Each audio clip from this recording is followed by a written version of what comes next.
Hello, guys. In this session, we will be taking up one question from A.R. Desai, and we will try to understand that and we'll try to answer that. Okay. So I'll give you the question. Here is the question. You can see that, and then we will take up the analysis of this.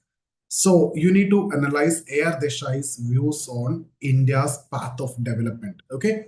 So A.R. Desai's views on India's path of development. So here, think about this. The structure, you need to give a brief introduction of A.R. Desai's approach. You can talk about dialectical materialism, impact of Marx and everything there. Then talk about the stages of development, pre-colonial, colonial, post-colonial, right? And then you talk about the criticisms of this approach. And you also need to discuss the significance of Desai's approach. So now how you are going to frame your answer. So think about it. We can discuss. Right. So what could be the introduction? See, you can always talk about, his approach, right? So A.R. Desai, who's a pioneer of the Marxist approach in Indian sociology, he revolutionized the field with his empirical and historical analysis of Indian society. Drawing from Marx's dialectical materialism, Desai studied macro-level transformations in Indian society like capitalism, nationalism, and class struggles. So you can also mention in introduction his influential works like State and Society in India and India's Path of Development. So India's Path of Development, a Marxist approach. From there only they have asked this question. So this analyzed the historical evolution of Indian society through the stages of pre-colonial, colonial, and post-colonial period, focusing on modes of production and the class dynamics. So these are the elements that you can bring in the introduction. Now let's talk about the stages of development. So you talk about pre-colonial stage, colonial stage, and post-colonial stage. So pre-colonial stage, if you see from the lens of A.R. Desai and write like that. So Desai characterized pre-colonial stage of India, as village-centric feudal society where villages are self-sufficient and primarily dependent on agriculture for direct consumption. Now, you can also talk about villages operated through caste-based roles, lower caste engaged in manufacturing commodities, which were consumed by upper caste and the primary landowners. So he highlighted that rulers before the British basically prioritized political control over land rather than disrupting indigenous land ownership or maintaining the feudal structure and everything.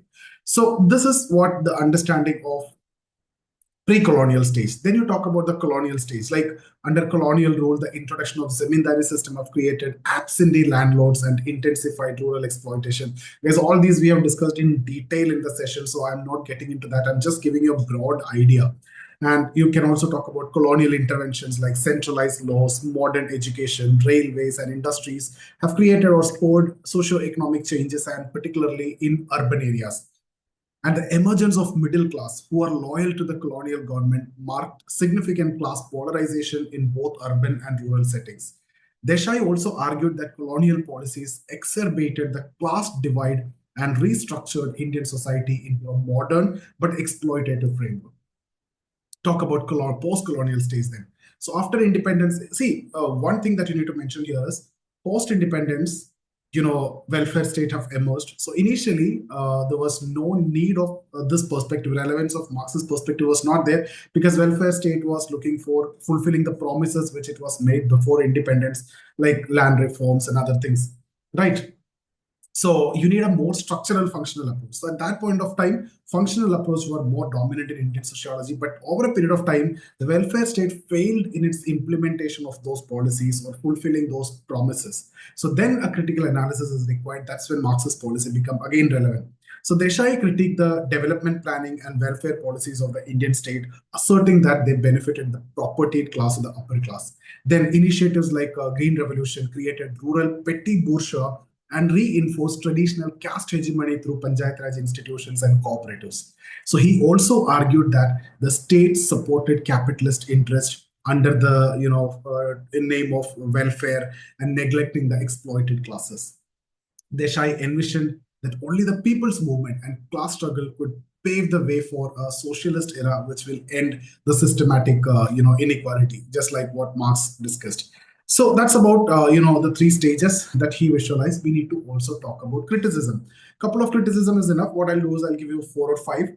So M.N. Srinivas questioned Desai's glorification of socialism by highlighting the failures of Naxalite movement during communist rule in West Bengal. So M.N. Srinivas. S.C. Dubey emphasized the role of community development program in bringing structural changes in rural India, countering Desai's skepticism about welfare policies. M.S. Gore argued that public policies and development initiatives had differential outcomes across regions, undermining the uniformity of Desai's conclusions. Desai's approach again has been criticized that, for focusing primarily on ideological and political arguments within the communist discourse, that is limiting its empirical scope. Similar criticism as that of Marx. So his framework again lacked integration of caste, gender, ethnicity, and language in analyzing the class dynamics, and he gave importance to class, which reduced the applicability of his conclusions in contemporary sociological studies. Right? So when you study India, caste is important, ethnicity is important, region, language, everything is important, not only class. But still, you can talk about significance. What are the significance?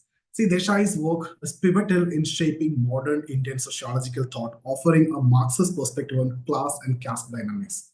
He also provided comprehensive critique of the state's role in perpetuating class dominance across historical stages. And by integrating emerging classes and class structures into his analysis, Desai laid the foundation for future sociological studies on inequality and development in India. Yogendra Singh recognized, Desai's contribution as instrumental in understanding how state policies reinforce the ruling class dominance and perpetuate structural inequalities.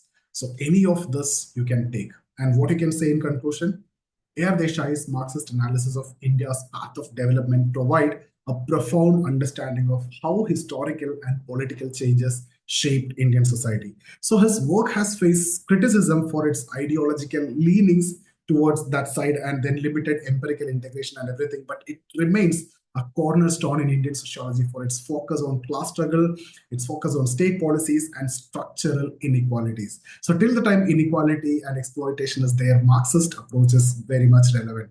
So Desai's vision for a socialist future, in fact, underscores the enduring relevance of his ideas in addressing systemic exploitation and envisioning a just society.